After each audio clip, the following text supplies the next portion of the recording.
Have you ever said something and felt like nobody really heard you? You spoke and it didn't land. Or how about this one? You spoke and it landed the wrong way. Most people think communication is about talking, but real communication, it's about connection. It's about holding space. It's about consistency and connection, consistency, holding space. That takes courage because it means showing up fully, transparently, fully, ready, fully, even when you're scared. I learned that the hard way. Years ago, I died. I perished from stage 3 cancer. And when the doctors brought me back up, I ended up in a coma for a few weeks and lost the ability to speak, the ability to move, the ability to talk, the ability to do a lot of things. And I was told that my condition would be my conclusion.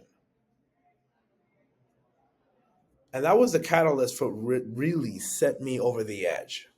And I woke up and I made it. And I promised myself that I would never let my words be empty again, that they would be left unsaid again. But here's what I later realized. On the year that I was in remission from my cancer was the year that I lost so many of my classmates to gun violence, to a lot of things that when we really boiled down what happened, came down to the fact that they didn't communicate properly. It's like they were going to use guns rather than words. And at that point, I was left feeling like, well, what am I supposed to do about this? People are out there repping whatever they want to rap and gang this and all this yelling and screaming and punching and all this stuff. And me, I'm like, there's no way that I am not going to find a way to fix this. Despite where I'm from, despite what I've gone through, it's like, okay, now what? And then I realized we need to get better at communicating because we think it's just talking. Like we really think it's just about speaking. It's about just orating. It's about making sure that you send that little text message with that funny emojis. We communicate with memes quite a bit. We communicate unspokenly quite a bit. So I've dedicated my life to making sure that I can read the nuances of body language, the nuances of what's said behind the words. And what I found is that communication isn't just what we say. It's what we feel but hide. And that fear not wanting to say it because of judgment, that fear because of rejection, that fear because you feel like you're not good enough or you aren't enough, it keeps people silent. I watched friends, countless, lose their sanity, lose certain circumstances because of the fact that they said the wrong thing or they didn't say anything at all. They couldn't express what was going on. So I teach fearless communication in keynotes, in assemblies across the country. I've been in a few schools this month. I'm at a couple of conferences in the next couple of months because we all need to figure this out. And when you find your voice, when you find your freedom, when you finally break free from your own head, because this is not easy, you start to succeed on a high level. And that's what we want to be, fearless and phenomenal. So how do we speak with power, even when fear shows up? I teach 5 shifts for people to move from fear to flow. But today I'm going to give you 2 so that you can start immediately. Number 1, you need presence over performance. You don't have to sound perfect. I mean, again, I'm like sick and like it's raining outside, but I'm here and you need to be present. Look someone in the eyes, breathe. Let your words mean something. It's not enough to just simply communicate and say whatever you'd like to say. What is the intention behind what you are saying? How did you wake up this morning? Are you here? Make sure that you lock in. Because there are going to be some days where you have to put on a mask because you need to get to the next. But do not let your next be your last because of the fact that you've learned that performing is so much easier. Make sure you are authentic. And that presence of mind is making sure that you are with people. Number two is you have to have ownership over outcome. Hey, this is me. This is who I am. This is what's happening in my life. Now, having that information, I can literally decide, okay, what do I do with that? People get authentic me, but I still have to own the fact that these are things I got to work on and I can't bleed on others. So, how do I effectively fix this stuff? I can't be concerned about the outcome. I can only be concerned about the output.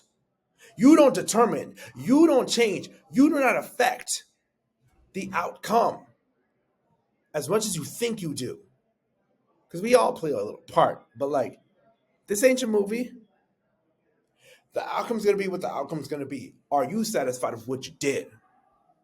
The destination is a destination. Are you concerned with how you're making the journey land?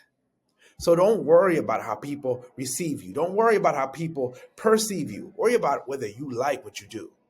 Focus on owning your message. And when you know the truth, your energy changes and people can feel it. Every confident communicator you admire, from teacher to CEO to your girl boss influencer, they got there because they practiced these two things back and forth and back and forth and back and forth until fear has no space but to leave. Fear can't stay. And that's what I help students, educators, and leaders do. Communicate fearlessly. Now, most people are just like, well, why do we need you to come in to speak about speaking?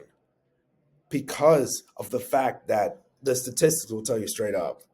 The majority of our thoughts are negative. Majority of our thoughts are negative and repetitive. Majority of our thoughts win over because mindset can murder you. Mindset can make you a martyr. You choose what works. So you need to understand that communication is not just talking. It's the whole human. So you bring me in to speak to your school. You bring me in to work on workshops with people so that we can be able to develop what are the things we need to fix? What are the things we need to focus on?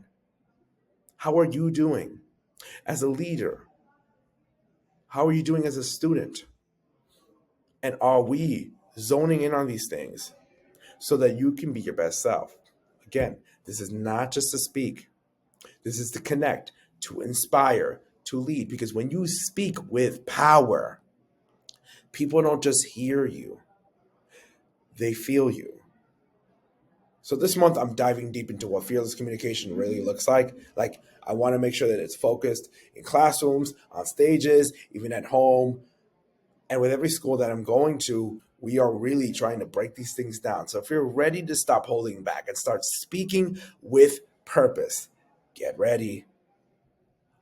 Email me, contact me. Let's build this and let's do it scared. Because the thing about it is this, doesn't matter how many,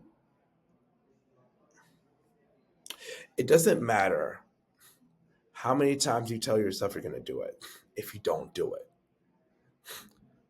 it scared. Be a fearless communicator. Communicate the whole you. Don't just talk. Talk is cheap. What are you doing to make sure that you can communicate in expression, in emotion, communicate in eye contact, communicate with your body language, communicate to people based on how this is, based on how they receive you, based on how the environment is? How are you developing emotional intelligence? How are you developing social, emotional learning? How are you developing you to be the best for others, to be a change maker? But if you don't change yourself, what's the point? So if this message hit home for you, drop a fire in the chat. And remember, it's not about perfection. I'm not asking you to get this perfect. It's about connection. Do it scared, speak with power. And I'm coming back on Thursday with that live. We're going to break it up. And if you're a part of the school community, I'm coming to you tomorrow. It's going to be great. And again, if you want to join, we out here, it starts free. And I think it'll be a great opportunity for you. But stop playing with your life. Stop playing.